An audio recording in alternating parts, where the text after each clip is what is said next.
Bu videodan keyin kommentariyada protein zarar emasmi degan izohlar to'lib ketsa kerak. Sport bitlar ichida ancha-muncha brendlar bilan bellasha oladigan Kevin Leroyning Gold Whey proteini.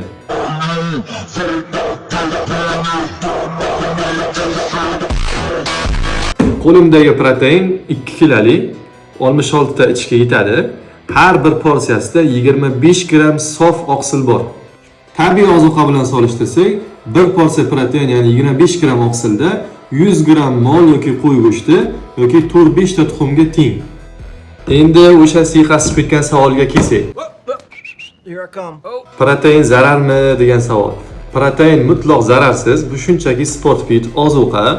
Kunli ratsionda tabiiy mahsulotlardan olinmagan oqsilimizni bu bir porsiya proteinda ancha-muncha dozasini to'g'irlab olamiz. Nice. Protein haqida qisqacha bo'lsa ham ma'lumot oldinglar degan umiddaman. Men aynan Gold Whey haqida ma'lumot berib o'tdim, chunki buni natijasini ko'rdim va o'zim shuni tavsiya ham berib qolaman. Agar video foydali bo'lgan bo'lsa, xursandman.